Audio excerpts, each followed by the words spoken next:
यदा यदा हि धर्मस्य ग्लानिर्भवति भारत अभ्युत्थानम् अधर्मस्य तदात्मानं सृजाम्यहम् परित्राणाय साधूनां विनाशाय च दुष्कृताम्। अनमोल वचन चल रहे थे गुरु जी के, जिसमें 93 नंबर अनमोल वचन हो चुका है। पढ़ा गया था, जिसने तुम पर एक बार एहसान किया हो वो कभी तुमको नुकसान भी पहुंचाए तो उसके एहसान को याद करके उसे माफ कर दो। आज 94 नंबर पॉइंट्स हैं। क्या बोलना भगवान? अत्याचार करना पाप है, लेकिन अत्याचार सहना उससे भी बड़ा पाप है। अत्याचार करना पाप है और अत्याचार सहना उससे भी बड़ा पाप है। कैसे? बहुत अच्छा इसको भगवान ने बोला,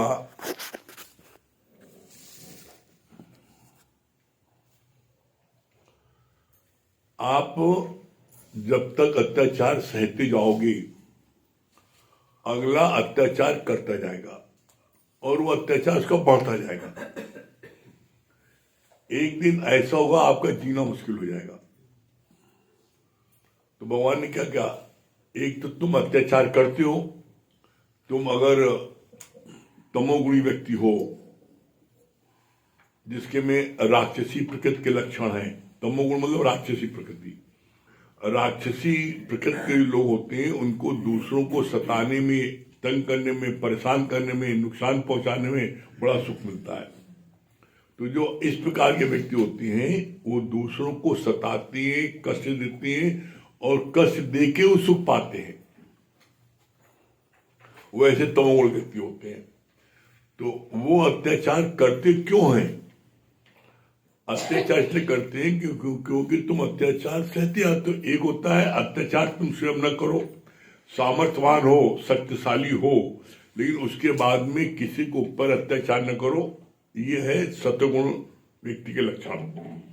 जो सतोगुणी व्यक्ति होता है, जिसके में भगवान का डर होता है, वो शक्तिशाली होते हुए भी वो कभी किसी पर अत्याचार नहीं करता। क्यों नहीं करता?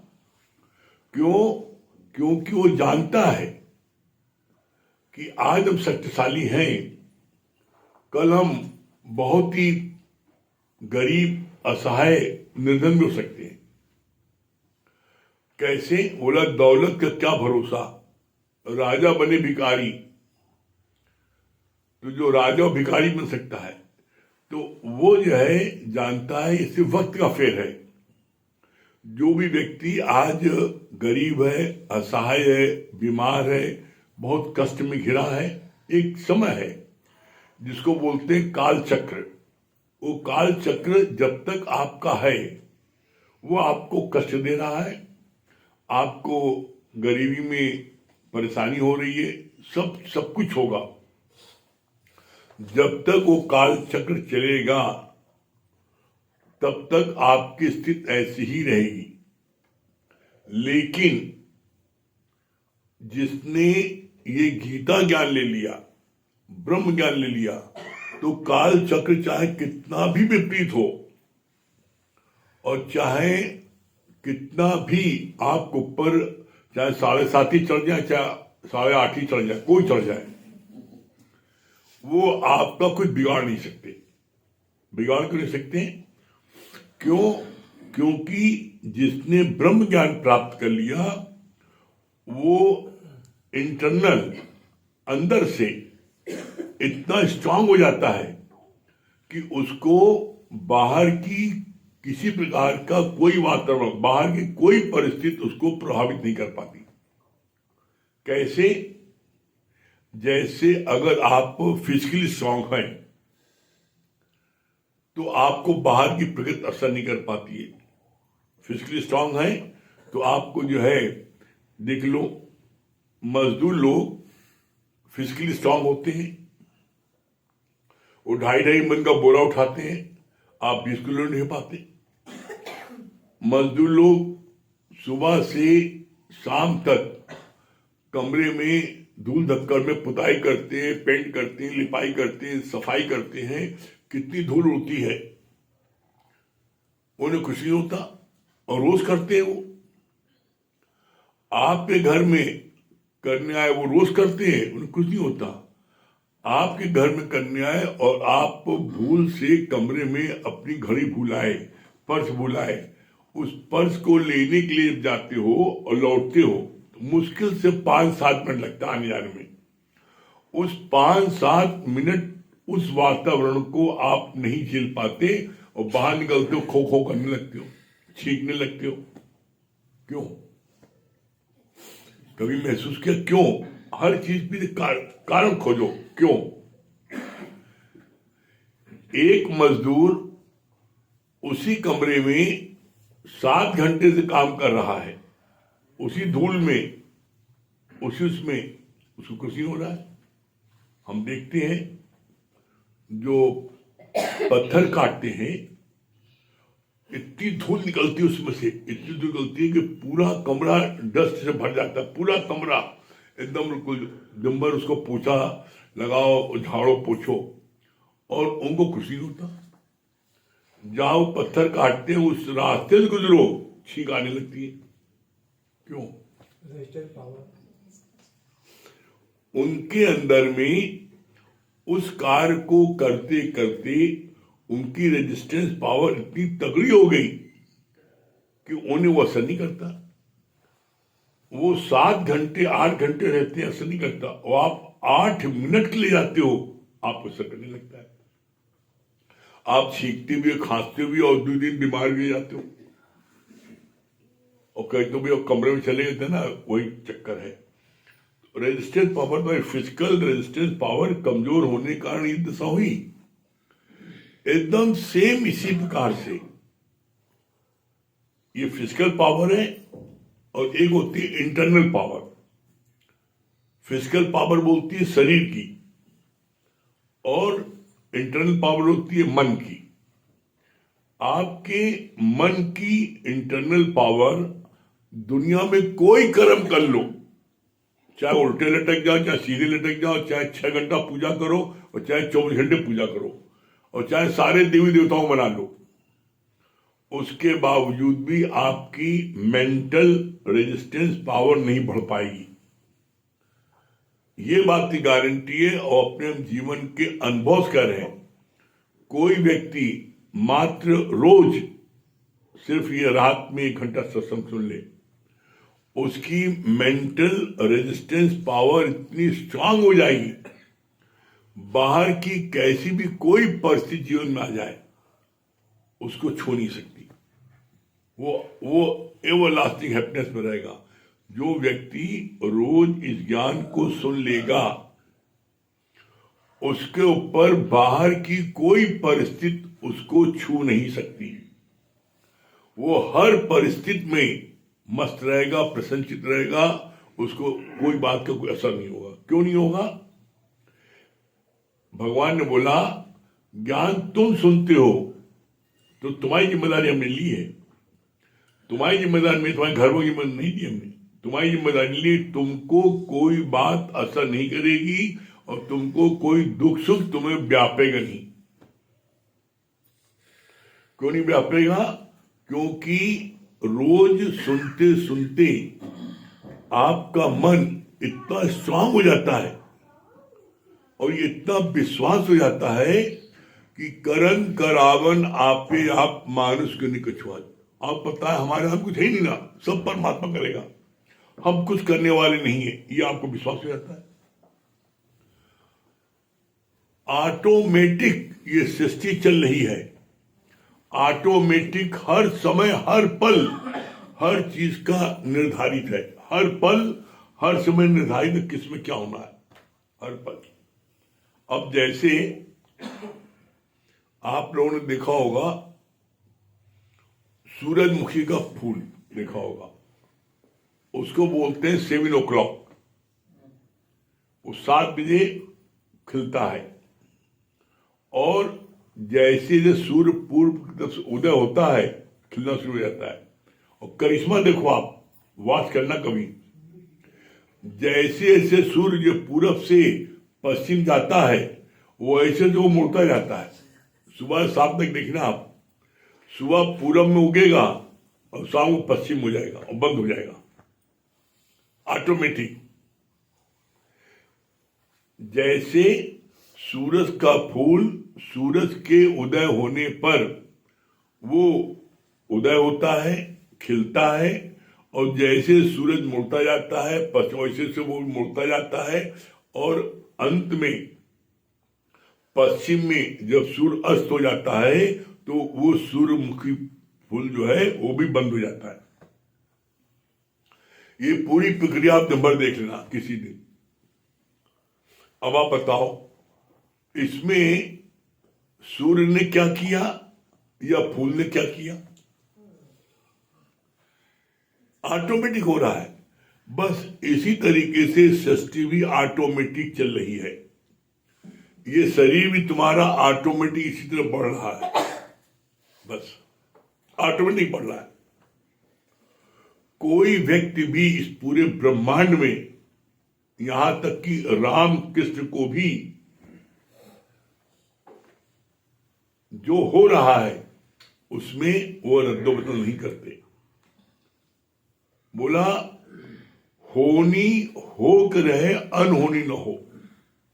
तो ज्ञानी जो कुछ भी होता है, जिस अवस्था में भगवान ने उसको रखा है, एक धोती में रखा, एक धोती मस्त है, खुले आकाश में रखा उसमें मस्त है, जानता मेरे प्राप्त भी है। एक कोठी में रखा उसमें मस्त है, और एक कोठी में रखा उसमें मस्त है। वो खुले आकाश में है तो दुख नहीं होता, एक कोठी में तो दुख नहीं होता, कोठी में पानी चूरा तो दुख नहीं होता। वो जानता है सब कुछ इस शरीर की प्रारब्ध के अनुसार मुझको मिला है, वो जानता है, जिसके कारण से वो किसी बात दुख नहीं होता। अज्ञानी दुखी होता है, अज्ञानी उसको सहता है। तो जो तुम जुल्म सहते हो, अज्ञानी जो जुल्म सहता है, बोला सहने के लिए, बोला तुम और बड़ा पाप कर रहे हो। जो जुल्म कर रहा हो तो पाप कर रहा है, और तुम सह रहे हो थोड़ा पाप कर रहे हो। तो जुल्म न सहो उसके लिए मारपीट करनी होती है, उसके लिए कठोर शब्द बोलनी होती है, उसके लिए भी तुम प्यार से बोलो। कैसे प्यार से बोलो? जैसे जब उस लड़की की शादी हुई और शादी होकर के वो अपने ससुराल गई, तो उसका पति बात बात में, हर बात में, जल्दी चाय लो वरना, जल्दी पानी लो वरना, जल्दी खाना लो वरना। वो इतनी डर गई, इतनी सहम गई, पता लगा उसका वजन आधा हुआ। सत्संग जाती थी, गुरु जी के पास जब लौटी 6 महीने बाद, कहा भी तुम 6 महीने पर मैं शादी हुई थी और 6 महीने तुम आधी हो गई, तुम्हारी दशा कैसे हो गई है, एकदम सूख के तुम काटे हो, आखिर क्या बात है? तो उसने अपनी सारी बातें गुरु बताई कि गुरु जी क्या करें, हमारा पति ऐसा जल्लाद मिल गया है, हर बात बोलता है जल्दी खाना लो वरना, मेरे डर मारे मेरा सब खून सूख जाता है, पता नहीं मार दे पीट दे क्या कर डाले, मैं डर के मारे मेरा खून सूखता जा रहा, मैं इसीलिए मैं एकदम इतनी दुबली हो गई हूं। तो भाई कहा तुमको उसने ऐसा कहा, तो क्या कभी तुमने उससे प्यार से पूछा भाई वरना क्या कर लोगे? कहा नहीं, कभी नहीं पूछा। तो कहा ये तुम्हारी गलती है, तुम जब ऐसा कहे तो तुम उसे पूछ लेना। तो जब गुरु धाम से फिर ससुराल गई तो उसकी आदत पड़ी थी, आई जल्दी गर्म पानी लाओ, जाड़े दिन था, जल्दी गर्म पानी वरना, तो वरना क्या कर लोगे आप? कहीं ठंडा पानी नहा। अब बोलो खोदा पहाड़ निकली चूहिया, और वो समझ पत्थर मार दे, काट दे, गोली मार दे, घर से निकाल दे, तलाक दे दे। वो अपने मन से सारे मुंगरी लाल की बातें सोच रही थी। इसी तरीके से तुम आपस में, घर में, जेठ जेठानी में, दोराई जेठानी में, भाई भाई में, आपस में गलत फहमी क्रिएट करके वो ऐसा करता, वो ऐसा करता है, ये ऐसा करता है, वो ऐसा करता है।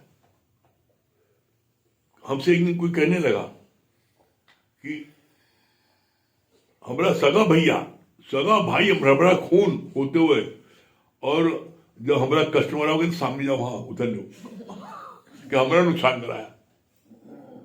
हम कहा अच्छा है, बहुत बढ़िया है। क्यों? अरे किसी दिन में तुम उसे किए रहे हो, अब तुम अटे पटे कर रहा है, वो कर्म काट रहा है, तो कर्म काट रहा, उसके कर्म बन रहे हैं, लेकिन तुम्हारे कर्म कट रहे हैं। तुम्हारे कर्म कट जाएंगे तो बोला नहीं, बिन भोगे छूटे नहीं कर्म बद बलवान। अगर ये कर्म नहीं कटेंगे तुम्हें फिर आना पड़ेगा माँ के घर में 9 महीने।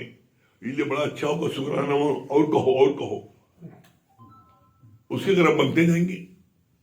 तो बोला जीवन में कभी आपको कोई बात गलत लगती है, अत्याचार हो रहा है, तो उस अत्याचार को विनम्रता से आप पूछो। तो तुम्हें भाई भाई में आपस में फलोना बड़ा इठा टेढ़ा, हमसे बात ही नहीं करता, तुम बात किया एक बार, अगर तुम बड़े हो, तुमने बड़प्पन दिखाया, वो छोटा है, छोटा तो इसी माप के योग हो जाता है। तुम बड़े हो तो तुमने उससे प्यार से ही बोला, कभी प्यार से उसको भात रखा, कभी प्यार से उसको मिठाई ले गए, आज भैया मिठाई, ये त्योहार है, ये होली त्योहार है, बेटा लो मिठाई खाओ, कभी प्यार से बोला। एक पिता को बड़ा दुख था, वो अपने गुरु पास आएगा, गुरु जी को एक बात बहुत दुख है, बड़ा दुख हमको, हमारे लॉकडाउन में पैर ही नहीं छूता, सब बच्चे लोग छूते हैं और देखते हैं पड़ोस में सब बच्चे छूते हैं, हमारे लौंडा छूते हैं, बड़ा हमको दुख होता है। तो गुरु जी ने कहा तुम्हें पैर छू लूंगा। अरे गुरु जी आप कैसी बात करते हैं, आप कोई बात बताओ, आप ऐसी बात कर देते हैं। भैया फिर भाई तुम गुरु मानते हो तो जो तुमसे हम कहते हो करो, और नहीं तो अपनी मनमानी करो, हम तुमसे कह नहीं आ रहे। कैसे का होगा? तो हम जो करें करो बस तुम, और फिर देखना क्या करिश्मा होगा। क्या मरता क्या नहीं करता, दुखी बहुत था ही। गुरु कहने से उसने अगले दिन जो है पिता पैर छुआ, पिता ने उसके बच्चे को उठा और पैर छूने, अरे पापा आप क्या कर रहे हैं, हमें छूना चाहिए, रोज रोज छूने लगा वो। गैर गुरु आप सही बताया था। हम जब उसका छूने चले तो उसको बड़ी गिलानी हुई, अरे पापा आप क्या कर रहे हैं, हमें छूने आप छूओगे नहीं। हमारे गुरु ने कहा बेटा तुम पैर छू लेना, तो हम तुम्हारे छू रहे थे। तो उस दिन रोज पैर छूने लगा। जो तुम चाहते हो करके, हम आपको आज की बात बता रहे हैं, आज की। अभी पूरा ट्रक आ गया था फिटनेस मशीन का, कास्को का। अभी रात को 8:30 बजे तक सामान उतारा जा रहा था, रखा जा रहा था पूरा। हमने कहा हम नीचे उतर के हमको कहाँ कराएंगे सत्संग आज भाई, आज यहाँ पर तुम्हारा इतना ही फैला है। क्या नहीं पापा कोई बात नहीं, बस 10 मिनट खाली हो जाएगा। हमको ठीक है। इतना गंदा हो गया था, मार 50 पेटी, गलियारा गंदा बहुत हो गया, सीढ़ी बहुत गंदी हो गई थी। तो हमने जगदीश ने बोला हमके दिल बड़ा गंदा बहुत हो गया है, तो आप गुरु जी आप बंदे हम आप कर देते हैं। तो मेरे मन में आया कि आज वो कर सकते, मैं क्यों नहीं कर सकता। तो हम अंदर झाड़ू लेके आए, अपना बाहर गलियारा में बटोरने लगे, जल्दी बटोरते साफ हो जाए, सबका आने टाइम होगा, अच्छा नहीं लगता है। हम बटोर रहे थे, अभी मुश्किल से अधिक से अधिक 1 गज बटोरा होगा। किसी प्रेमी देखा भागे, अरे राम मत हम कर रहे अपने लिए से। तो तुम पहले करो, तो पहले तुम हुक्म नहीं चलाओ, या हुक्म नहीं चलाओ, करो। जब करने लगे भाग क्या खुद अपने ले लिया। तो यहां पर गुरु करके करना सिखाता है, आदेश किसी को नहीं देता। उसी तरीके से जब आप जो आप चाहते हो, आप चाहते हो कि आपसे हर कोई रिस्पेक्ट से बात करे, प्यार से बात करें, आप रिस्पेक्ट देना शुरू कर दो, आप प्यार देना शुरू, आपको वो लोग करेंगे। हम नहीं करें, लोग हमें करें, ये नहीं चलेगा, ये नहीं चलेगा। पहले आपको करना पड़ेगा और जो बोगे वही काटोगे। तो जीवन में कभी भी अत्याचार करना नहीं, शक्तिशाली हो जाना तो अत्याचार करना नहीं, और अत्याचार कोई करे तो उसको सहना नहीं।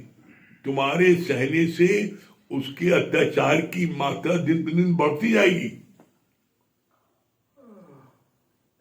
इसलिए अत्याचार को तुम विरोध करो, लेकिन कैसे, उसको भी पोलाइटली, लड़ के नहीं, लड़ना नहीं ना, पोलाइटली विरोध करो। और आप पोलाइटली विरोध करोगे, निश्चित आपको सफलता मिलेगी। आगे अमित भैया बताएंगे।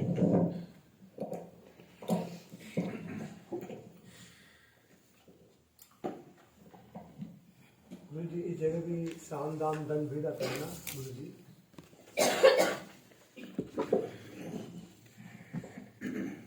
सभी प्रेमियों को हरिओम। देखिए, बहुत अच्छी बात चल रही थी। ध्यान आ रहा है, एक बार एक पिता के दो पुत्र थे और दोनों व्यापार करते थे। एक पुत्र जो था उसका व्यापार बहुत ऊंचाइयों पे पहुंच रहा था, और जो दूसरा था उसका व्यापार निरंतर गिर रहा था। पिता के दोनों ही पुत्र थे और पिता ने दोनों को बराबर ही धनराशि दी थी। कारण क्या था? कारण था, जिसका व्यापार गिर रहा था तो वो कहता था अपने नौकरों से कि जाओ करो, तो उसके कहने अनुसार वो जाते तो थे लेकिन कार्य करते नहीं थे, वो मक्कारी करते थे। परिणाम क्या हुआ? कुछ समय के बाद व्यापार निरंतर गिरता चला गया, और जब धाराशायी हो गया तब उसको होश आए, ये क्या हो गया।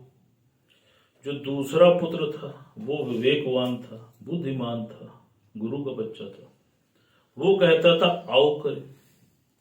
जब वो कहता था आओ करें, तो जो उसके सहयोगी थे वो उसके साथ कंधे से कंधा मिला के कार्य में जुड़ जाते थे, और चाहे दिन हो चाहे रात हो, कार्य करके ही चैन लेते थे।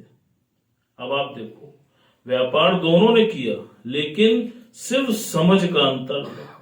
वो उनके भरोसे बैठता था, जाओ करके आओ, और बैठा रहता था, कोई भी कार्य नहीं होता था। और दूसरा हर कार्य में उनके साथ इन्वॉल्व हो जाता था। इन्वॉल्व होने से क्या होता था? वो उनकी भावनाओं को पढ़ पाता था। जैसे मान लो तुम्हारा कर्मचारी भूखा है, तो भूखे पेट क्या वो कार्य कर पाएगा? जब तुम भी उसके साथ निरंतर कार्य कर रहे हो, तुमको भूख लग रही, मतलब उसको भी भूख लग रही। अब तुमने रिफ्रेशमेंट लिया, उसको भी दिया, क्या हुआ? वो पूरी तन्मयता से तुम्हारे साथ लग गया। तो देखो कितनी छोटी सी युक्ति है, लेकिन इसमें रहस्य कितना बड़ा है। आओ करे में वो कहां से कहां पहुंच गया, और जाओ करे में वो कहां से कहां पहुंच गया। दूसरा, भगवान ने बोला, कहा जो ज्ञानी और अज्ञानी में अंतर क्या होता है। अज्ञानी जो होता है वो हर एक को बदलने की चेष्टा करता है। जैसे कोई क्रोधी है तो उसको कहेगा तुम हंसमुख हो जाओ, या उसके विकार को दूर करने में लग जाएगा कि ये बदल जाएगा तो मैं इसको स्वीकार कर लूंगा। और ज्ञानी जो होता है वो एज इट इज, जो जैसा है, वो क्रोधी स्वभाव का है तो भी स्वीकार है, हंसमुख स्वभाव का है तो भी स्वीकार है, और मौनी बाबा है तो भी स्वीकार है। हर तरह से वो स्वीकार करके बैठा है। गुरुजी ने क्या बोला? गुरुजी ने कहा तुम चेक साइन करके दे दो, हो गया, डन। और अज्ञानी हर चीज में ऐसा नहीं ऐसा कर लो, वैसा नहीं ऐसा कर लो, ऐसा कर लो, कुछ ना कुछ वो देखो इंटरप्ट करता रहता है, जिसके कारण से वो हर पल चिंता से ग्रसित रहता है और दुखी रहता है। जैसे अभी बात चली तो मुझे ध्यान आ रहा है सुकरात के बारे में, कि बहुत बड़े संत हुए सुकरात। उनको जब कभी भी भाव पैदा होता था तो वो जहां कहीं भी होते थे तो वो तुरंत लिखने बैठ जाते थे कि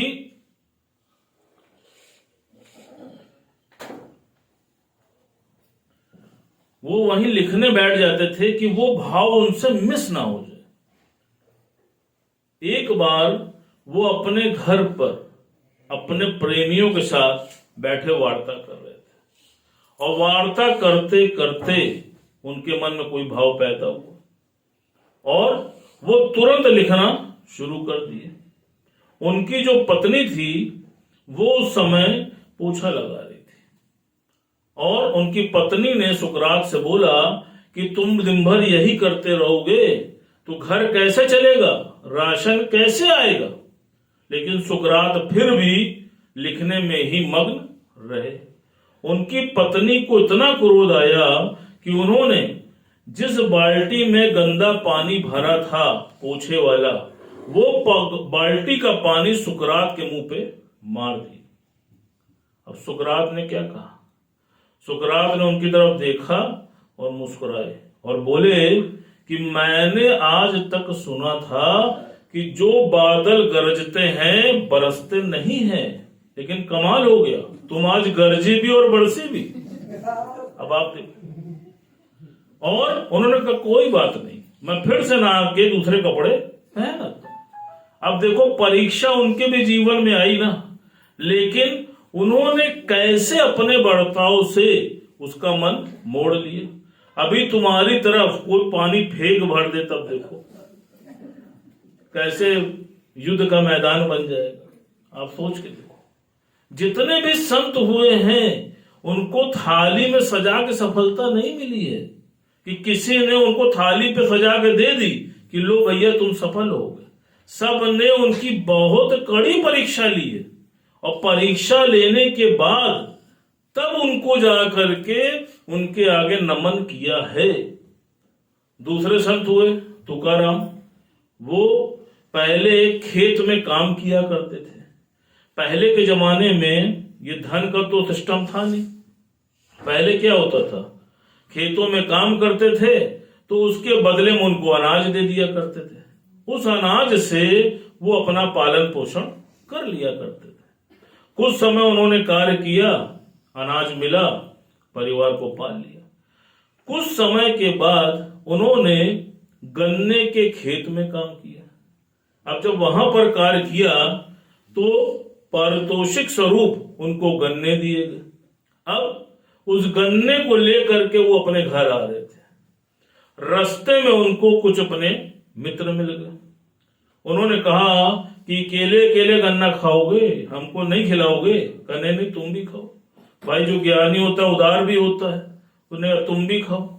करते करते जितने गन्ने थे सब बढ़ गए, सिर्फ एक गन्ना बचा और उस गन्ने को लेकर वो अपने घर को चले गए। वही स्थिति उनके घर की थी। पत्नी फायर थी। कहा कुछ घर में है नहीं, कुछ खाने के लिए लाए हो? कहा ये गन्ना लाए हो।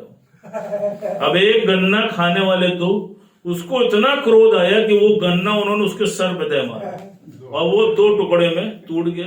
कहे अब तो समस्या हल हो गई, आधा तुम खा लो आधा मैं। आप सोचो, हर एक के जीवन में परिस्थिति आई है और उसने एज इट इज स्वीकार कर लिया। आप देखो, पिक्चर देखने का मजा तब आता है, बताओ, जब विलन विलन का ही कार्य करता है, हीरो हीरो का कार्य करता है, कॉमेडियन कॉमेडी का कार्य करता है। अगर हीरो विलन बन जाए तो मजा आएगा? कॉमेडियन हीरो बन जाए तो मजा आएगा? नहीं है। जब तुम उसको उसी स्वरूप में देखते हो तो पिक्चर देखने का मजा आ जाता है। तुम भी अपने मन को समझा लो कि तुम्हारे जीवन की पिक्चर में ये भी एक कैरेक्टर है। इसको भगवान ने इसी कैरेक्टर में फिट किया है। ये तुम्हारे अगेंस्ट चलेगा, अगर ये तुम्हारे फेवर में चलेगा तो तुम्हारी पिक्चर फ्लॉप हो जाएगी। तुम्हारी पिक्चर हिट ही तभी होगी जब ये तुमसे अगेंस्ट चलेगा। अब देखो, स्वीकार करने में तुमको तनिक भी कष्ट नहीं महसूस होगा। सिर्फ खेल है तुम्हारे विचारों का। हर इंसान धरती पे अपने विचारों से परेशान है। भगवान ने क्या बोला, कहा परमात्मा की सृष्टि में कहीं दुख है ही नहीं, दुख है जीव की सृष्टि में, जो तुम अपनी सृष्टि बना के बैठे हो। इसीलिए बार बार बात चलती है कि मन मति डुबोए और गुरु मति तारे। तू चलना मेरे मन गुरु के इशारे, और जो गुरु के इशारे चल रहा है, आप देख लो कितना जीवन में सुकून आ रहा है, कितनी शांति आ रही है, कितनी प्रफुल्लता आ रही है।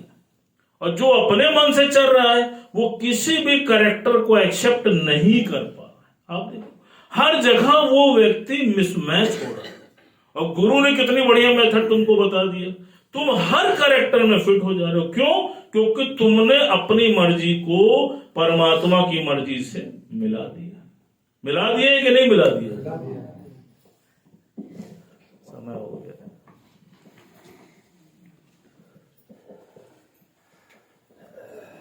हमने भी अपनी मर्जी मिला दी।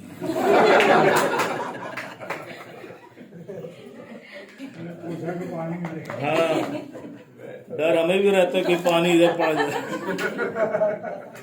ये तो प्रत्येक में दिख रहा है, आपको पड़ जाते सब नहीं, हमेशा गायब रहते थे। सभी को हरिओम राम राम। मन मति डुबोए गुरु मति तारे, मन मति डुबोए गुरु मति तारे। तू चल जा मेरे मन, तू चल जा मेरे मन, गुरु के इशारे। मन मति डुबोए गुरु मति तारे, मन मति डुबोए गुरु मति तारे।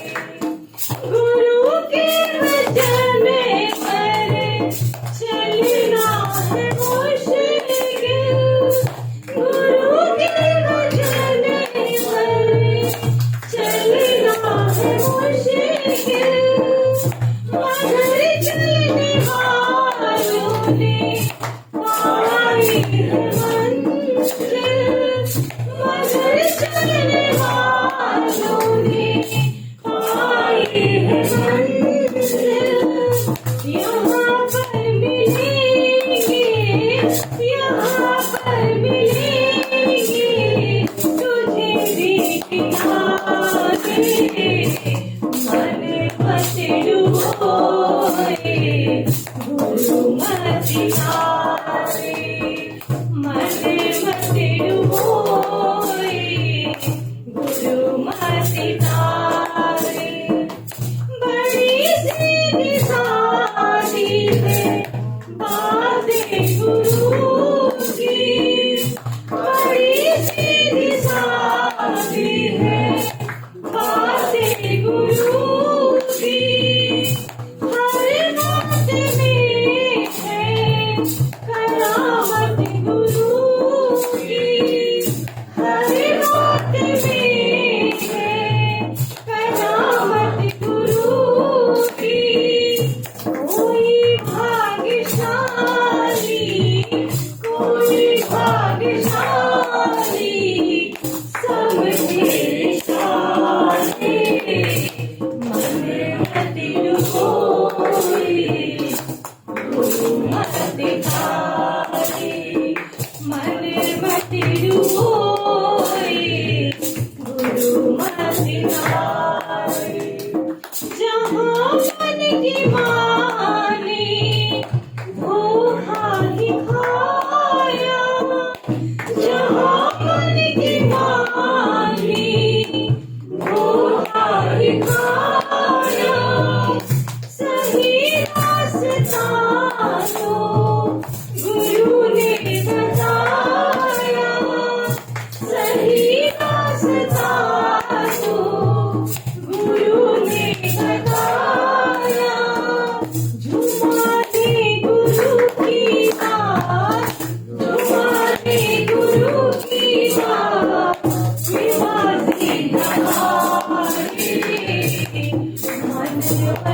डुबोए गुरु मत लावे मन मत डुबोए गुरु मत लावे रावण की दुनिया में कभी कुछ नहीं थी रावण की दुनिया में कभी कुछ नहीं थी सब कुछ था लेकिन गुरुमति नहीं थी सब कुछ था लेकिन गुरुमति नहीं थी मेरा सतगुरु को मेरा सतगुरु को जीवन सवारे मन मत डुबोए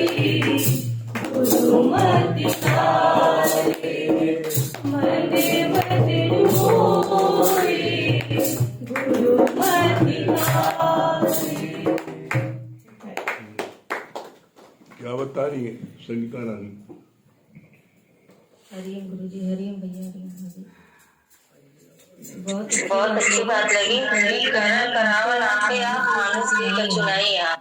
और ये बात भैया की बहुत अच्छी लगी कि परमात्मा की सृष्टि में दुख बना ही नहीं है, जीव की सृष्टि में दुख है। ये बात बहुत अच्छी लगी। सुशीला जी, हरिओम गुरु जी, हरिओम भैया भाभी। बहुत अच्छी बात ये लगी मैं कि अत्याचार के लिए किसी के साथ